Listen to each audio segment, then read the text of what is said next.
ఓం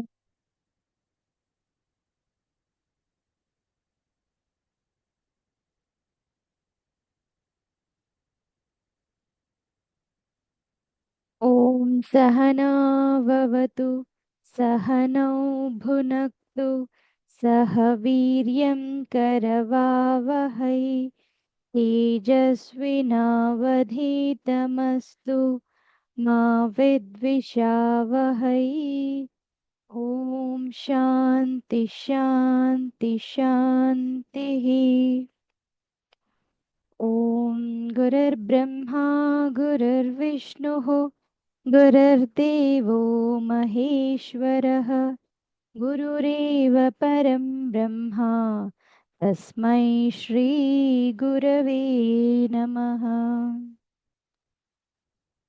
ఓం పార్థాయ ప్రతిబోధితాం భగవతా నారాయణేన స్వయం వ్యాసేన గ్రథితాం పురాణమునినా मध्ये महाभारतम् अद्वैतामृतवर्षिणीं भगवतीम् अष्टादशाध्यायिनीम्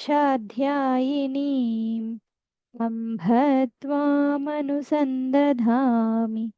भगवद्गीते भवद्वेषिणी. हरि ओम. బాగున్నారా అందరూ? Audio clear right? బాగున్నాం మాతాజీ. ఓకే. సో రెండో అధ్యాయం చెప్పుకుంటున్నాం మనం. చాలా గ్యాప్ వచ్చింది. రెండో అధ్యాయంకి చాలా గ్యాప్స్ వస్తున్నాయి, బట్ ట్రై చేద్దాం కంటిన్యూ చేయడానికి. ఫస్ట్ అధ్యాయంలో అర్జున విషాద యోగంలో అర్జునుడు ఆ యుద్ధం ఎందుకు చెయ్యను అనే విషయాలన్నీ కంప్లైంట్ చేస్తూ ఆయన యొక్క ఎక్స్క్యూజెస్ అన్నీ ఇవ్వడం జరిగింది. దాని తర్వాత రెండో అధ్యాయంలో కూడా ఇంకా మాట్లాడుతూ అప్పుడు అతనికి అనిపించింది ఇది ఇంకా ఎంత చెప్పినా అవుతూనే ఉంది. ఈ బాధ ఎప్పుడైతే దుఃఖం ప్రపంచం మనని విసిగిస్తుంది, అదంతా మనకి ఫ్లో ఒకసారి ఎప్పుడైనా ఇంకా దీని నుంచి కంప్లీట్‌గా బయట పడాలి అని అనిపించినప్పుడు, భగవంతుని ఆశ్రయం పొందినప్పుడు ఆ విషాదం యోగం అవుతుంది. అందుకే అర్జున విషాదాన్ని యోగం అన్నారు. సో ఎందుకు ఆ విషాదం దుఃఖాన్ని మొత్తం ఆయన భగవంతుని సైడ్ తీసుకొచ్చాడు. భగవంతుడిని ఆశ్రయించి బాధల నుంచి బయటికొద్దాం అనుకున్నాడు కాబట్టి. ఇది మెయిన్ గుర్తుపెట్టుకోవాలి. ఇక్కడే అన్ని కనెక్షన్స్ ఓపెన్ అవుతాయి. ఇప్పుడు రైల్వే ట్రాక్ ఉంటుంది గదా! చిన్నగా ఒక చిన్న సైడ్‌కి జరిపేస్తే ట్రైన్ ఎళ్ళే డైరెక్షనే మారిపోతుంది కదా! ఒక జరిపిన జాయింట్ మాత్రం చాలా చిన్నది. ఇంతే చిన్న కర్వ్ ఉంటుంది. బట్ ట్రైన్ వెళ్ళే రూట్ మొత్తం మారిపోతుంది. అట్లానే మన జీవితంలో గూడా అందరికీ వస్తుంటాయి. ఎవ్వరు ఎక్సెప్షన్ గాదు దుఃఖాలకి, సమస్యలకి. ప్రపంచం అట్లానే నిర్మించబడి ఉంది. కానీ ఎప్పుడు ఆ సమస్యలని, ఆ దుఃఖాల్ని మనం బయట పడాలి అని భగవంతుని సపోర్ట్ మాత్రమే. మళ్ళా బయట ప్రపంచం కొంచెం, భగవంతుడు కొంచెం. అట్లా సగం సగం.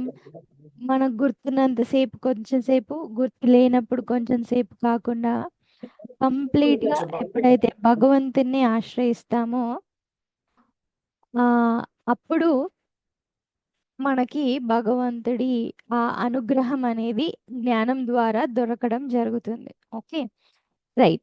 సో అర్జునుడు కూడా ఆ విధంగా రెండో అధ్యాయంలో మొదలుపెట్టి నేను నీకు శరణు పొందుతున్నాను కృష్ణ. సో నువ్వే నాకు దారి చూపించు అనే విషయాన్ని తెలియజేయడం జరిగింది. అది మన లైఫ్‌లో జరగాలి. మనస్ఫూర్తిగా మనసులో జరిగే భావం. దేవుడి దగ్గరకి వెళ్ళి విగ్రహం దగ్గరకా, లేకపోతే గురువు దగ్గరకా అనేది రకరకాల సిట్యుయేషన్స్ ఫార్మ్ చేస్తాం. కానీ మనస్సులో నేను నాకింక భగవంతుడు తప్ప వేరే దిక్కు, శరణు అనేది లేదు అనే ఒక కంప్లీట్ సరెండర్ భావం, అర్పణ భావం ఎప్పుడైతే కలుగుతుందో లోపల నుంచి జ్ఞానం ఓపెన్ అవ్వడం, బయట గురువు ద్వారా మనకి ఈ జ్ఞానం అందించే మార్గాలన్నీ మనకి దగ్గరవ్వడం జరుగుతుంది. ఓకే. సో అట్లాగా అర్జునుడు రెండో అధ్యాయం మొదలుపెట్టడం జరిగింది. దెన్ అర్జునుడి విషయాలన్నీ విన్న తర్వాత కృష్ణుడు కూడా స్టార్ట్ చేశాడు 12వ శ్లోకం నుంచి. ఎందుకు అర్జున నువ్వు ఏడవకూడని వాటి గురించి, అంటే ఆ విషయాలకి అర్హత లేదు ఏడ్చే అంత, వాటి గురించి ఎందుకు ఏడుస్తున్నావు? సో ఈ విషయాలకి నువ్వు ఏడవాల్సిన అవసరం లేదు. ఎందుకు అనంటే ఏవైతే నశించేవో, ఏవైతే అశాశ్వతమైనవో, ఏవైతే మార్పులకు లోనవుతున్నావో, వాటిని నువ్వు ఎంత ఆపాలనుకున్నా కూడా అవి నశించే స్వభావం కలిగిన వాటిని నువ్వేమీ చేయలేవు. అవి నశించేటివని గుర్తించడం తప్ప అనే విషయాన్ని బోధిస్తూ ఉన్నాడు. ఓకే, అది ఒక్కొక్కటి ఒక్కొక్కటి స్టెప్ బై స్టెప్గా చెప్తూ ఉన్నాడు. మనం అందులో కొన్ని శ్లోకాస్ చూసాము, మిగతాయి ఇప్పుడు కంటిన్యూ చేద్దాం. ఓకే, బట్ 11th శ్లోకం నుంచి ఊరికే చదివి పెడదాం ఈరోజు. ఓకే, వకుల గారు రిపీట్ చేయండి. శ్రీ భగవానువాచ श्रीभगवानुवाच अशोच्यानन्वशोचस्त्वम् अशोच्यानन्वशोचस्त्वम् प्रज्ञावादांश्च भाषसे प्रज्ञावादांश्च भाषसे गतासु न गतासूंश्च गतासु न गतासूंश्च नानुशोचन्ति पण्डिताः नानुशोचन्ति पण्डिताः न त्वेवाहं जातु नासम् न त्वेवाहं जातु नासम् न त्वं नेमे जनाधिपाः न त्वं नेमे जनाधिपाः न चैव न भविष्यामः न चैव न भविष्यामः सर्वे वयमतः परम् सर्वे वयमतः परम् देहिनोऽस्मिन् यथा देहे देहिनोऽस्मिन् यथा देहे कौमारं यौवनं जरा कौमारं यौवनं जरा तथा देहान्तरप्राप्तिः तथा देहान्तरप्राप्तिः धीरस्तत्र न मुह्यति धीरस्तत्र न मुह्यति मात्रा स्पर्शास्तु कौन्तेय मात्रा स्पर्शास्तु कौन्तेय शीतोष्णसुखदुःखदाः शीतोष्णसुखदुःखदाः आगमापायिनो नित्याः आगमापायिनो नित्याः तां स्थितिक्षस्व भारत तां स्थितिक्षस्व भारत यं हि न व्यथयन्त्येते यं हि न व्यतत्यन्ते ते पुरुषं पुरुषर्षभ पुरुषं पुरुषर्षभ समदुःखसुखं धीरम् समदुःखं सुखं धीरम् सौमृतत्वाय कल्पते. सोमृतत्वाय कल्पते రైట్. సో మనం లాస్ట్ క్లాస్లో 14th వరకేమో చూసాము, బట్ మళ్ళీ ఒకసారి చెప్తా. సో కంటిన్యూషన్లో ఏమంటున్నారంటే కృష్ణుడు, ఏదైతే నువ్వు దుఃఖించకూడని విషయం ఉందో దాని గురించి దుఃఖిస్తున్నావు, అంత ప్రజ్ఞావాదుడిలాగా అంటే చాలా తెలివైన వాళ్ళలాగా మాట్లాడుతున్నావు, కానీ అనవసరమైన విషయానికి ఏడుస్తున్నావు. అంటే నీ యాక్షన్స్కి నీ మాటలకి సంబంధం లేదు. చాలా గొప్పగా మాట్లాడుతున్నా, తెలివిగా మాట్లాడుతున్నా అనుకుంటున్నావు, కానీ నువ్వు దీనికి ఏడవకూడదు, దీనికి ఏడుస్తున్నావు అనేది 11th శ్లోకంలో చెప్తున్నాడు. దెన్ దాని తర్వాత ఏదైతే ఇప్పుడు నువ్వు చూస్తున్నావో ఈ జనాలు, ఈ ప్రజలు, వీళ్ళంతా నువ్వు కళ్ళ ముందు ఉన్నారనుకుంటున్నావో, వీళ్ళు ఇంతకు ముందు లేరు, ఇప్పుడు లేరు, ఫ్యూచర్‌లో గూడా ఉండరు. నీకు కనిపిస్తుంది. భవిష్యత్తులో ఉండేవాళ్ళు కాదు. సర్వేహి వయం వీళ్ళందరూ గూడా నశించిపోయే వాళ్ళే. ఎట్లాగా?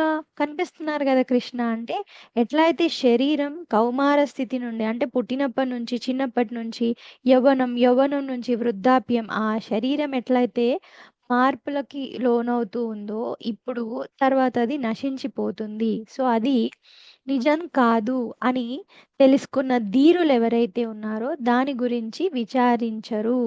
ఈ విషయాన్ని నువ్వు గుర్తుపెట్టుకోవాలి అని అంటున్నాను. దాంతో పాటు ఎట్లా అయితే ఈ శీతోష్ణాలు వస్తూ పోతూ ఉన్నాయో, సుఖదుఖాలు వస్తూ పోతున్నాయో, ఇవన్నీ వస్తుంటాయి, పోతుంటాయి. ఇవన్నీ అనిత్యాహ, నిత్యం కాదు అనే విషయాన్ని గుర్తించు. మరెలా గుర్తించి ఏం జేయాలి? తితిక్ష తితిక్ష వహించు. కొంచెం ఓర్పు అనేది ఉండాలి. అంటే అవగాహనతో ఓర్పు ఉండాలి. ఊరికే నేను ఓర్చుకుంటున్నానండి, నేనెన్ని కష్టాలొచ్చినా సరే నేను తట్టుకుంటాను అని జెప్పేసి మొండిగా ఉండడం గాదు. ఇవి అనిత్యాలు. ఇవి మార్పులు చెందుతున్నవి. సో, ఒకసారి సుఖమొచ్చింది అంటే మళ్ళీ దుఃఖం, దుఃఖమొచ్చింది అంటే సుఖం. అవి అంతరంగ మనస్సుకి సంబంధించినవి మార్పులు చెందుతూ ఉంటాయి. శీత ఉష్ణాలు అంటే చలి, వేడి ఎట్లయితే శరీరానికి సంబంధించినవి అవి మార్పులు చెందుతుంటాయి. అవన్నీ కొలతలకి సంబంధించినవి. కొలతలున్నాయి వాటిలో. మెజర్‌మెంట్స్ ఉన్నాయి. అవి మార్పులు చెందుతూ ఉంటాయి. అవి నశించిపోతూ ఉంటాయి. నువ్వు కొంచెం దానికి డిఫరెంట్‌గా భిన్నంగా ఉండి ఆలోచిస్తే అందులో సుఖదుఖాల మాయలో పడవు. అట్లానే ఇక్కడ గూడా నువ్వేదో కష్టమొచ్చింది అని అనుకుంటున్నావు అర్జున. అది నీకనిపిస్తుందంతే. అది నిజం కాదు. అది తెలుసుకున్నవాడు నిజమైన ధీరుడు అనే విషయాన్ని చెప్తున్నారు. ఓకే. సో, ఈరోజు 15థ్ శ్లోకం. ఏంటి? యం హి న వ్యథయంత్యేతే పురుషం పురుషర్షభ సమదుఃఖసుఖం ధీరం సోమృతత్వాయ కల్పతే. ఎవరైతే ఈ విషయాన్ని తెలుసుకున్నారో, ఎవరైతే తెలుసుకున్నారో ఏంటి? సమ దుఃఖ సుఖం,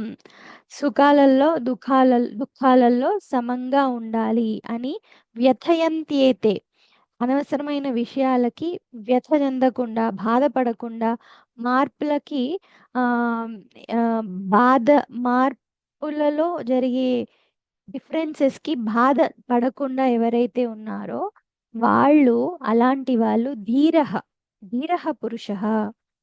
అంతేగాదు మరి వాళ్ళకి లాభం ఏంటండి అనంటే, అమృతత్వాయ కల్పతే. అమృత స్థితిని పొందుతారు అనే విషయాన్ని చెప్తున్నారు. ఓకే. సో, ఇది మీనింగ్. ఫస్ట్ థింగ్ మనం అర్థం చేసుకోవాల్సింది బ్యాలెన్సింగ్ అనేది ఒకటుండాలి. మనం సపోజ్ దూరమైన విషయాల్ని చూడాలి అని అనుకున్నామనుకోండి. ఆకాశంలో ఏవైనా నక్షత్రాలు అవి ఇవి. సో, దానికొక పరికరం వాడతాం. ఒక టెలిస్కోప్ ఏదో ఒకటి వాడతాం. సో, అది మీడియం ద్వారా మనకది కనిపిస్తుంది. నేను చాలా సూక్ష్మమైన విషయాల్ని చూడాలనుకున్నామనుకోండి. బాక్టీరియా, వైరస్ ఇలాంటివి టెస్ట్ చేస్తున్నప్పుడు మైక్రోస్కోప్ వాడతాం కదా! మనకుంది కళ్ళున్నాయి. కానీ ఈ కళ్ళతోటి చూడలేనివి, తెలుసుకోలేనివి మధ్యలో ఏదో ఒక పరికరం ఉపయోగించినప్పుడు మనకి ఆ దూరం వస్తువులైనా, చిన్న సూక్ష్మమైన వస్తువులైనా తెలుస్తాయి. అట్లాగా మనం ట్యూన్ జేసుకోవాలి. ఊరికనే పెట్టి మైక్రోస్కోప్ కింద జూసినా గూడా రాదు. ప్రాపర్ లెన్స్ పెట్టి, ప్రాపర్ ట్యూనింగ్ జేసినప్పుడు కనిపిస్తది. అలాగా మన మనస్సుని గూడా అనంతమైన తత్వమైన భగవంతుడిని అందుకోవాలి, పూర్తి జ్ఞానాన్ని దెలుసుకోవాలి అనంటే, మన ఎక్విప్‌మెంట్, మన పరికరం ఏదైతే ఉందో దాన్ని ట్యూన్ జేసుకోవాలి. సో, అందులో ఫస్ట్ మనం తెచ్చుకోవాల్సిన అర్హత ఏంటి అనంటే, ప్రతి సమస్య ప్రపంచంలో జరిగేటియన్నీ సమస్యలు గాదు. సిట్యుయేషన్స్ అంతే. పరిస్థితులు. ఆ పరిస్థితులని మనం పరిస్థితిలాగా చూస్తే సరిపోతది. ప్రత్ పరిస్థితిని సమస్యలాగా చేసుకున్నామనుకోండి, ఇంక దానికి సొల్యూషన్ వెతకాలి. సొల్యూషన్ వెతికే ప్రయత్నంలో గెలుస్తున్నామా, ఓడుతున్నామా, బాధపడుతున్నామా, రీచ్ అవుతున్నామా ఇదంతా ప్రాసెస్ జరుగుతది. బట్ ఏది జరిగినా ఒక పరిస్థితిలాగానే చూసినారనుకోండి, దానివల్ల మనం చలించకుండా ఉంటాం ముందు. బ్యాలెన్స్‌డ్‌గా ఉండే స్థితి నేర్చుకున్నప్పుడు సుఖం వచ్చినా చెలించని వాడు, దుఃఖం వచ్చినా చెలించని వాడు బ్యాలెన్స్డ్గా ఉంటూ సిచ్యువేషన్ని అర్థం చేసుకుంటే అతడు ధీరుడు అనే విషయాన్ని చెప్తున్నారు. అయితే ఏమైతుందండి, మాకు ఇప్పుడు ధీరుడు అనే ట్యాగ్ అవసరమా? మాకు అవసరం లేదు. సో అందరూ అంటారు కదా బ్యాలెన్సింగ్ ఉండాలి ఉండాలి అని. అంత బ్యాలెన్సింగ్ ఉంటే ఏంటి లాభం? ఆ, ఏమైనా లాభం ఉంటుందా? లాభం ఉంటేనే కదా ఎవరైనా పని చేసేది. సో సుఖం వచ్చినప్పుడు కూడా సుఖంగా ఉండకపోతే ఎట్లా అండి? ఉండాలి కదా. దుఃఖం వచ్చినప్పుడు అంటే ఎట్లాగో మన మన పరిస్థితి మన చేతిలో ఉండదు. ఏడుస్తాము, అరుస్తాము, పక్క వాళ్ళ మీద గోల చేస్తాం. సుఖం వచ్చినప్పుడు ఎస్, ఖానా ఖానా ఖానా ఏదొచ్చినా సరే. ఈ మధ్య ఎంత హ్యాపీనెస్ వచ్చినా పదండి పార్టీ అని చెప్పేసి పార్టీ లేదా పుష్పం అని అన్నింటికి ఫుడ్కే వెళ్ళిపోతున్నారు. కానీ ఇక్కడ చిన్న ట్యూనింగ్ అనేది మనం నేర్చుకున్నాం అనుకోండి, హ్యాపీనెస్ ని బయటికి చూపించొద్దు అనేది కాదు ఇక్కడ. అందులో పడిపోవద్దు మళ్ళీ అనేది పాయింట్. చూపించకుండా మేము ధీరులం అవుతాము, మేము ఆత్మజ్ఞానులం అవుతామని మొహం అట్లా మార్చుకొని కూర్చోవడం ఏం కాదు ఇక్కడ చెప్పేది. సంతోషాన్ని వ్యక్తి వ్యక్తపరుస్తాము, కానీ అందులో పడిపోవద్దు. ఎందుకంటే ఒక వస్తువు పైననో, ఒక పరిస్థితి పైననో, ఒక మనిషి పైననో ఆధారపడిన సంతోషం కాదు అనేది చెప్తున్నారు. సో అలాంటివి ఏవైనా తగిలినప్పుడు సమంగా చూడడం నేర్చుకోండి, మరీ ఎక్స్ట్రీమ్కి వెళ్ళకుండా. అప్పుడు ఏమవుతుంది, సహా అమృతత్వాయ కల్పతే, అలాంటి వాళ్ళకి అమృత స్థితి, అమృత పదాన్ని అందుకునే అర్హత లభిస్తుంది. అంటే లైక్ డాక్టర్ కావాలి అంటే ఎంట్రన్స్ ఎట్లయితే రాస్తే ఎలిజిబిలిటీ దొరుకుతుందో, నువ్వు అనంతమైన శాశ్వతమైన ఆత్మజ్ఞానం లేదా ప్రశాంతత లేదా శాశ్వత సంతోషం కోరుకుంటే దానికి ఒక ఎలిజిబిలిటీ అర్హత అనేది సంపాదిస్తావు. సహా అమృతత్వాయ కల్పతే. ఏమండి అమృతం అంటే దేవతలు తాగుతున్నారు ఆ అమృత స్థితేనా అంటే అది జస్ట్ పేరుకి మాత్రమే. ఏం కాదు. కొందరు పేర్లు ఉంటాయి కదా, బెల్లం కొండ, మాధురి అట్లా ఉంటాయి కదా. అంటే స్వీటా? నిజంగా కాదు కదా. బెల్లం కొండ అంటే ఎంత బెల్లం కొండ ఉంటుందా? కాదు కదా. సో అవి జస్ట్ పేర్లకి మాత్రమే. అట్లానే ఈ దేవతలు తాగిన అమృతం కూడా జస్ట్ పేరుకి మాత్రమే. అక్కడ నిజమైన అమృతం అనేది వాళ్ళు కొంచెం దాని దగ్గరికి కూడా రాలేకపోయారు. ఈ అమృత స్థితి గురించి ఏదైతే మాట్లాడుతున్నామో అది దానికి 100 రెట్లు డిఫరెంట్గా ఉన్నతంగా ఉన్న స్థితి. మనకి దుఃఖం అంటూ లేని స్థితి ఏదైతే ఉందో ఆ స్థితి పొందడానికి అర్హత పొందుతారు అని చెప్తున్నారు. ఓకే, నెక్స్ట్ శ్లోకంలో మరి అట్లా ఉండాలి అని అంటే ఏంటి, ఇంకేం తెలుసుకోవాలి? సుఖం ఎప్పుడు, దుఃఖం ఎప్పుడు, సుఖం ఎప్పుడు వస్తున్నాయి, వాటిని మనం ఎట్లాగా బ్యాలెన్స్ చేసుకోవాలి అనేది కూడా మళ్ళీ దానికి ట్రైనింగ్ ఉండాలి, దానికి ఒక అండర్స్టాండింగ్ ఉండాలి. ఓకే, అది నెక్స్ట్ శ్లోకంలో చెప్తున్నా. నాసతో విద్యతే భావః, నాసతో విద్యతే భావః, నా భావో విద్యతే సతః, నా భావో విద్యతే సతః, ఉభయోరపి దృష్టోऽन्तః, ఉభయోరపి దుష్టోऽन्तః, త్వనయోస్తత్వదర్శిభిః. త్వనయోస్తత్వదర్శిభిః. ఉమ్, ఇక్కడ చెప్తున్నారు నాసతో విద్యతే భావః, నా భావో విద్యతే సతః. మనం ఇది పదచ్ఛేదం కూడా చూసుకోవాలి, కొంచెం డిఫరెన్స్ ఎక్స్ప్లెనేషన్ చూసుకోవాలి. ఓకే, నా అసతః విద్యతే భావః ఫస్ట్ లైన్, నా అసతః అసత్. ఓకే, సెకండ్ లైన్ లో సత్, నా అభావో విద్యతే సతః. ఓకే, సో అసత్ సత్ అనే రెండు విషయాల గురించి చెప్తున్నారు. అసత్ అంటే ఏంటి? ఇక్కడ అసత్యం అది కాదు, అది కూడా అనుకోవచ్చు, బట్ అసత్ ఏంటి అని అంటే అసత్యమైనది. ఓకే, అంటే ఆ లేనిది, అబద్ధమైనది ఏదైతే ఉందో విద్యతే. ఆ విద్యతే అంటే ఇక్కడ ఉంది లేదు అని అర్థం. ఓకే, నా విద్యతే ఫస్ట్ లైన్ లో చెప్తున్నారు, అసతః న విద్యతే. అసత్ అనేది లేదు. సెకండ్ లైన్లో నా అభావ విద్యతే సతః. సత్ ఏదైతే ఉందో, సత్యమైనది ఏదైతే ఉందో అది ఉండకుండా ఎప్పుడూ లేదు. కన్ఫ్యూజ్ అవ్వద్దు. అసత్ ఏమో ఎప్పటికీ లేదు, కానీ సత్యమేమో ఉండకుండా ఎప్పుడూ లేదు, అంటే ఎప్పుడూ సత్యమైనదే ఉంది అని. ఓకే. ఉభయోః అపి, ఉభయోః అంటే రెండు, అపి దృష్టోంతః వాటిని మనం చూసినట్లయితే వనయోః తత్వదర్శిభిః తు అనయోః, ఆ రెండింటి సత్తు అసత్తు చూసినట్లయితే ఆ రెండిట్లలో ఎప్పుడూ మనకుంది సత్యమే అని తత్వదర్శిభిః నిజమైన జ్ఞానులు తెలుసుకున్నారు. సో అర్జున, నువ్వు ఇందాక ప్రజ్ఞావాదుల్లాగా మాట్లాడుతున్నావు కానీ అలా బిహేవ్ చేయట్లేదు. సో నిజమైన జ్ఞానులు తత్వాన్ని తెలుసుకున్న వాళ్ళు ఏం చూశారు అని అంటే, అసత్తు సత్తులో సత్తు శాశ్వతమైనది, అదే ఎప్పటికీ ఉంది అనే విషయాన్ని తెలుసుకున్నారు అని చెప్తున్నారు. ఓకే. సో ఇక్కడ మన మైండ్కి మనం ట్రైనింగ్ ఇవ్వాలి. ఏది అసత్, ఏది సత్. సో అర్జునుడికి చెప్తున్నాడు, నీ కళ్ళ ముందు నీకు కనిపిస్తూ ఉన్న ఈ యుద్ధ భూమి, యుద్ధంలో నీకు ఎనిమీస్ ఎవరైతే ఉన్నారో వీళ్ళందరూ కూడా ఇంతకు ముందు చెప్పినట్టు వాళ్ళ శరీరం మారిపోతుంది, పరిస్థితులు మారిపోతున్నాయి.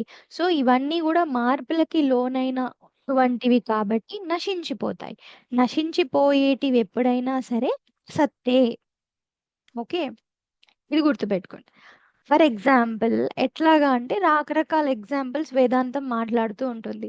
ఒకటేంటి అని అంటే, మనకి నామాలు రూపాలు డిఫరెంట్గా కనిపిస్తున్నాయి కదా. ఒక పలానా మనిషి, వాడి పేరు ఇది, వాడి రూపం ఇది, ఆర్ ఈ పరిస్థితిలో మనం ఇట్లాగా కలుసుకున్నాము అనేటి బయటికి కనిపించే నామరూపాలు. కానీ ఈ నామరూపాలు ఎప్పుడూ మారిపోతూనే ఉంటాయి. ఫర్ ఎగ్జాంపుల్ ఒక కుమ్మరివాడు కుండలు చేస్తూ ఉంటాడు కదా. ఏదో వచ్చే కాలం బాగా లేదు అని చెప్పేసి ఇంటి ముందట చాలా చాలా కుప్పలు కుప్పలు మట్టి తీసుకొచ్చి పెట్టుకున్నాడు. ఓకే, ఆ మట్టి అలాగే ఉంచుతాడా? మెల్లగా కుండలు చేసుకొని పెట్టుకుంటాడు. సో అంతకు ముందు మట్టి ఉంది, తర్వాత అవి కుండ కూజ ఏదో ఒక రూపాన్ని దాల్చినాయి. ఓకే, దాని తర్వాత కొన్ని సరిగ్గా రాలేవు, వాటిని మొత్తం మళ్ళీ పగలగొట్టి మళ్ళీ మట్టి చేసి పెట్టుకున్నాడు కదా. సో ఈ మొత్తంలో కూడా సత్ ఏదైతే ఉందో, అస్తిత్వంతో కూడుకున్నది ఏదైతే ఉందో అది నిజమైనది అని గుర్తించాలి.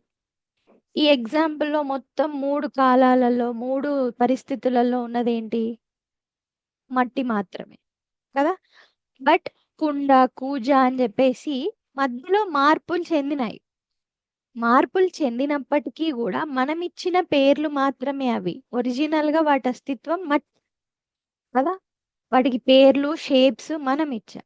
అట్లానే ఈ మొత్తం పరిస్థితులలో సత్యమైనది ఏదైతే అస్తిత్వమైన ఉంది, ఏమంటాం? ఉంది, మట్టి ఉంది, మట్టి కుండలాగా ఉంది, మట్టి కూజలాగా ఉంది, మట్టి కుండ కూజలాగా పగిలిపోయి మట్టిలాగా ఉంది. అన్నిట్లలో ఉంది అనే అస్తిత్వం మాత్రం మట్టిదే, కానీ నామరూపాలు డిఫరెన్స్. ఈ ఎగ్జాంపుల్ని మనం కంప్లీట్గా స్వీకరించాలి, అర్థం చేసుకోవాలి. ఇప్పుడు ప్రపంచంలో దాన్ని మనం సూపర్ ఇంపోజ్ ప్రపంచానికి అప్లై చేస్తే మనుషులు, నామరూపాలు, పరిస్థితులు మారుతూనే ఉన్నాయి, కానీ అందరి లోపల ఉన్న ఆ చైతన్య స్వరూపం ఏదైతే ఉందో అది ఉంది ఉంది ఉంది. ఓకే, పుట్టారు, ఓకే, జీవుడు పుట్టడం జరిగింది, పెరుగుతున్నారు, పోయారు అంటే కూడా అక్కడ శరీరం మార్పులు చెందుతుంది, కానీ లోపల చైతన్య స్వరూపం ఏదైతే ఉందో దాని వల్లనే మనం ఇదంతా చూస్తున్నాము. ఎక్కడ చైతన్య స్వరూపం ఉందో అక్కడ మాత్రమే మనం గుర్తించగలుగుతాం, దాంతో మాత్రమే గుర్తించగలుగుతాం. చూసేది చూడబడేది రెండు ఒకటే ఇక్కడ పరిస్థితి కదా. జనరల్గా అయితే కళ్ళు సరిగా కనిపించకపోతే అద్దాలు పెట్టుకుంటాము. అద్దం ఒక పరికరం, దాని ద్వారా చూస్తుంటాం. అద్దాలు వేరు, నేను చూస్తున్న ల్యాప్టాప్ వేరు కదా, నేను చూస్తున్న మనుషులు వేరు. కానీ ఇక్కడ చైతన్యమే ఎదురుగా ఉన్న చైతన్యాన్ని కూడా చూస్తుంది, గుర్తిస్తుంది. గుర్తించలేదు అనేది ఇంకేమీ లేదు. ఒకవేళ గుర్తించలేదంటే అక్కడ ఏం లేనట్టే. సో ఈ అసత్ ఏదైతే ఉందో, అది నశించిపోయేది, అది ఎప్పటికీ లేదు. కానీ సత్ ఏదైతే ఉందో అది లేకుండా ఎప్పుడూ లేదు.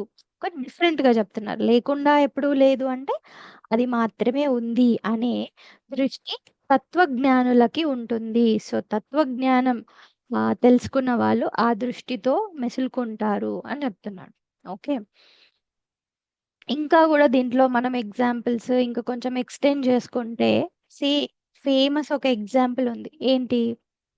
పాము తాడు ఎగ్జాంపుల్ చాలా మందికి తెలిసే ఉంటుంది. రజ్జు సర్పం కదా. ఆ యూనో ఇట్లా కొంచెం అట్లాగా వర్షాకాలం స్టార్ట్ అవుతుంది. అప్పుడప్పుడే ఇంటి ముందట లైట్లు వెయ్యండిరా, చాలా చీకటి ఉంటే మళ్ళీ భయం వేస్తుంది అని అంటుంటే కూడా కొందరు ఇంట్లో పిల్లలు పట్టించుకోరుగా. ఆ ఇంట్లో ఆ రోజు లైట్ వేయలేదు. ఆ ఇంటి యజమాని ఎవరో వస్తున్నాడు. రాత్రి అయింది కొంచెం అట్లా కొంచెం తొందరగా చీకటి అవుద్ది కదా. అయినా సరే ఆ పెద్ద మనిషి వస్తున్నాడు. సడన్ గా అక్కడ ఒక పాము మీద కాలేయడం జరిగింది. అని చెప్పేసి ఇలా బో అది బో అని చెప్పేసి మొత్తుకున్నాడు. పాము పైన కాలేసాండ్రు అనగానే ఇంట్లో వాళ్ళు, పక్కింటి వాళ్ళు, పైనింటి వాళ్ళు అందరు జమ అయ్యారు. జమ అయ్యేసరికి ఆ పెద్ద మనిషికి చక్కరవడం స్టార్ట్ పెట్టింది. పాము మీద కాలేసాను, అది ఊరుకునే ఉంటదా? పాము ఏమన్నా ఇంటి పెద్ద మనిషి అని చెప్పి ఎప్పటికీ కాటేసి వెళ్ళిపోవచ్చు అని చెప్పేసి కాటేసిందిరో అని చెప్పేసి ఆ పెద్ద మనిషి ఇలా బోదిబో మొత్తుకుంటున్నాడు. ఇంకా ఆ ఇంటి వాళ్ళ వైఫ్ ఉంటుందా, తను ఊరుకుంటుందా? అయ్యో ఏమైందండి, మీరు మమ్మల్ని వదిలేసిపోతారా, ఇంత తొందరగా మీరెళ్ళిపోతే మేమేం జేసేది? పిల్లల్నెవరు జూసుకుంటారు? అని ఆమె ఏడవడం స్టార్ట్ పెట్టింది. ఆ ఏడుపులిని పక్కింటి వాళ్ళు, వాళ్ళకి వీళ్ళకి అందరూ ఫోను జేసి, అయిపోయింది ఈ ఇంటి పెద్ద మనిషి ఇగ బోయినట్టే. ఇంక వీళ్ళ ఇంటికి దిక్కెవరో ఏమో అని చెప్పేసి అందరూ విచార స్థితిలో ఉన్నారు. నేనెందుకు నవ్వుతున్నా అనకండి. నాకు నవ్వొస్తుందంతే. సరే నేను గూడా విచారంగానే ఉంటా. సో, అందరూ చాలా సీరియస్‌గా బాధపడుతూ ఉన్నారు. ఎవరో ఒకడు తెలివి కల్లోడొచ్చి, "ఇంకా ఎంతసేపండి ఇక్కడే ఉంచుతారు? తొందరగా అంబులెన్స్‌కి కాల్ జేయండి. లేకపోతే మళ్ళీ ఇప్పుడు ఈ డెడ్ బాడీని తీయాలి, అవన్నీ జేయాలి గదా!" అని జెప్పి. ఆ పెద్ద మనిషి ఇంకా మొత్తం నురుగొచ్చేస్తుంది నోట్ల నుంచి. మొత్తం ఇట్లా షివర్ అయిపోతున్నాడు. అందరొచ్చి కాళ్ళు, చేతులు ఇట్లా ఇట్లా రాస్తుంటే ఆ పెద్ద మనిషి ఊగిపోతున్నాడనమాట. సో, అయిపోయింది. అయిపోయిన తర్వాత ఇంకా అంబులెన్స్‌కి కాల్ జేశారు. అంబులెన్స్ కూడా ఈ మధ్య ఫాస్ట్‌గా వచ్చేస్తుంది. నొయ్యో, నొయ్యో, నొయ్యో, నొయ్యో అనుకుంట అంబులెన్స్ కూడా రాబోతుంది. అప్పుడు అందరొచ్చి ఫోన్ లైట్స్ అవి ఇవి వేస్తారు గదా! సరే ఇవి ఎంతసేపేస్తారు? ఆ పక్కన ఈ ఎదురింటోళ్ళందరూ లైట్‌లేయండి అంటే, అందరు లైట్‌లేసి చూసారు. ఇంతకి నిన్ను ఏ పాము కాటేసింది అంటే, పెద్ద పాము కాటేసింది అనంటే, ఇంకా ఆ పాము అక్కడ ఉంటదా? ఎప్పుడో ఎళ్ళిపోయింది గావచ్చు అని జెప్పి పాములు పట్టేవాడిని, వాళ్ళని, మంత్రమేసే వాళ్ళని అందరిని పిలుచుకొచ్చారు. అంత అయిపోయింది. చూస్తున్నారు. సడెన్‌గా అటు దిక్కు చూసేసరికి ఎక్కడ కాటేసింది నిన్నంటే ఇక్కడ ఈ మూల మీదనే ఇట్లా కాటేసింది అనేసరికి అక్కడ ఆల్రెడీ వాళ్ళక్కడ అంతకు ముందు ఏదో ఫంక్షన్ చేసుకొని తాళ్ళిప్పి కట్టేస్తే ఒక తాడు పడిపోయి ఉంది. చూసేసరికి ఇంత పెద్ద తాడు. ఇప్పుడేమైంది? నోట్లో నుంచి నురుగేవి కాలికి మొత్తం పట్టుకున్నట్టయింది. అంతా బాడీ అంతా చల్లబడింది. ఏమైంది అంటే, అమ్మో! పాము గాదా తాడా అనంగానే ఇంక అందరూ జూసుకొని ఈ పెద్ద మనిషికేం గాలేదులే అని జెప్పేసి పోవడం జరిగింది.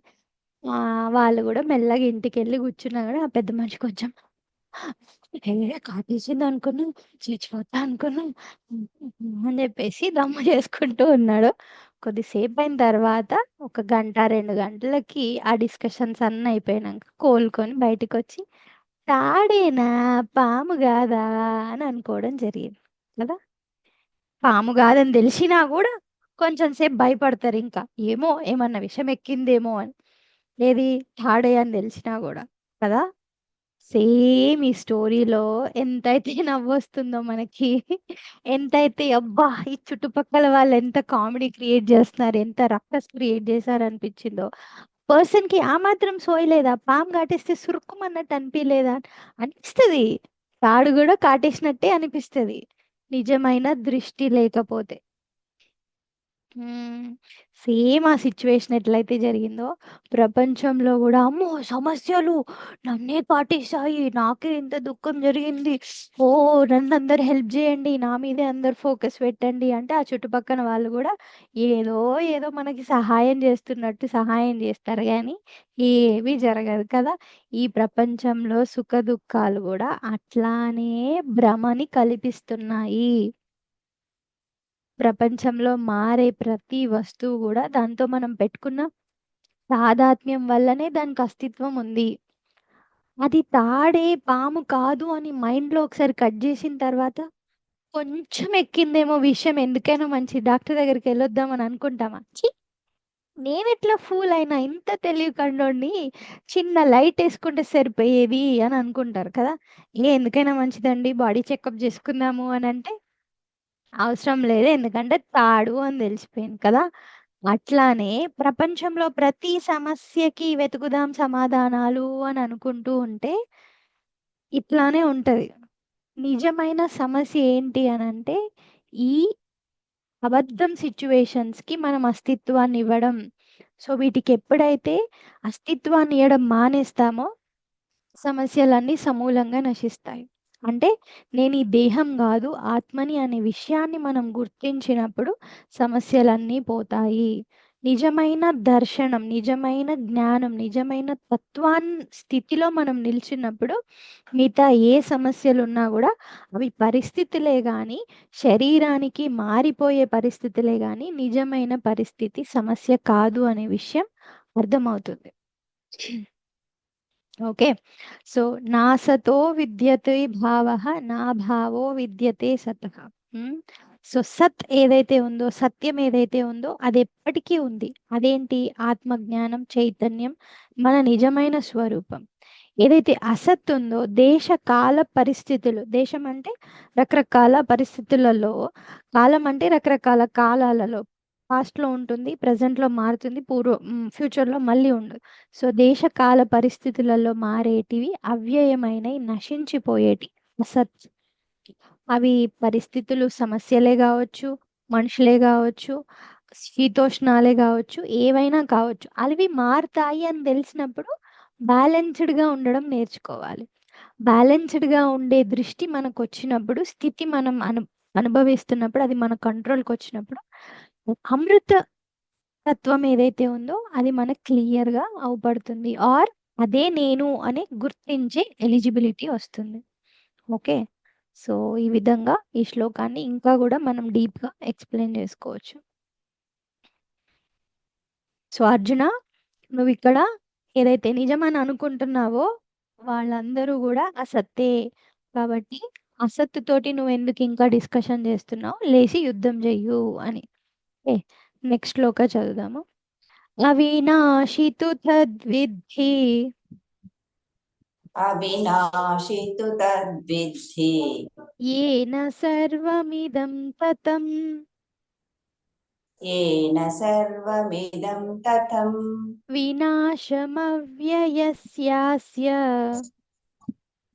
विनाशमव्ययस्यास्य न कश्चित् कर्तुमर्हति. न कश्चित् कर्तुमर्हसि.